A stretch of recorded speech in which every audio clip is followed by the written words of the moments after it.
did.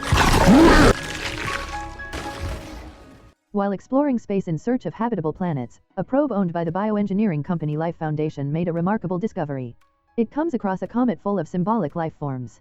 The probe manages to return 4 samples to Earth, but unfortunately, one of them escapes and causes the spacecraft to crash in Malaysia. The Life Foundation obtained the remaining 3 samples and delivered them to its research facility in San Francisco. This is where they make a startling revelation: symbiotes cannot survive without oxygen-breathing hosts, and the process of symbiosis is often fatal to the hosts. This information comes to the attention of investigative journalist Eddie Brock, who stumbles upon a secret document in the possession of his fiancée Anne Wing, a Life Foundation defense attorney. Eddie confronts Life Foundation CEO Carlton Drake about the unethical trials, which ultimately cost both Eddie and Anne their jobs. As a result, Anne decides to end her relationship with Eddie. Fast forward 6 months, Drake's symbiosis experiments are nearing success, though one of the symbiotes dies due to carelessness. Eddie is approached by Doris Garth, one of Drake's scientists, who disagrees with his methods and wants to expose him. She helps Eddie break into a research facility to gather evidence against Drake. During his investigation, Eddie discovers that a homeless woman he knows as Maria is one of the test subjects. In an attempt to save her, Eddie unwittingly becomes the host of the symbiote, which results in Maria's death. Eddie manages to escape, but soon begins experiencing strange symptoms. Looking for help, he turns to Anne, who introduces her new colleague, Dr. Dean Lewis. During Eddie's examination, Dr. Dean Lewis stumbles upon the symbiote. In a shocking turn of events, Drake exposes Scarth to the remaining captive symbiote, resulting in the death of both. Consequently, the symbiote remains inside Eddie as the only living specimen. In an attempt to retrieve the symbiote, Drake sends in mercenaries, but it unexpectedly transforms into a monstrous creature that vigorously defends Eddie against the attackers.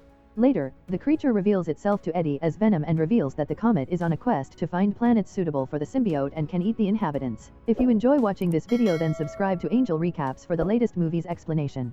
Venom proposes a deal to spare Eddie's life on the condition that he help the symbiote achieve their goal.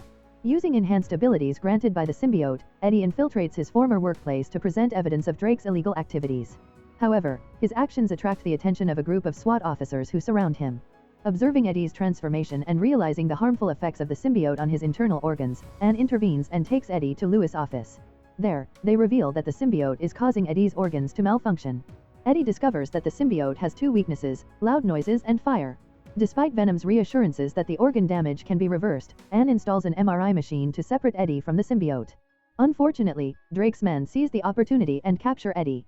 Meanwhile, the 4th symbiote, known as Riot, travels from Malaysia to San Francisco, inhabiting various bodies along the way. Drake forms a bond with Drake, who agrees to join Riot on a Life Foundation space probe to collect the remaining symbols and bring them to Earth. Reluctantly, Anne bonds with Venom through a dog to free Eddie. After Eddie and Venom bond again, Venom convinces Eddie that their conversation has convinced him to defend Earth with his own kind, and with Anne's help, they fight the Riots together, and try to thwart Drake. After a long battle, Venom damages the probe during its launch, resulting in an explosion that kills both Riot and Drake. After the incident, Eddie resumes his career in journalism, while Anne believes that Eddie is no longer related to Venom and that Venom died in the explosion. However, unbeknownst to the others, the pair are secretly bonded and set out on a mission to protect San Francisco by eliminating criminals. In the mid-credits scene, Eddie receives an invitation to interview imprisoned serial killer Cletus Cassidy, who promises massacre if he escapes.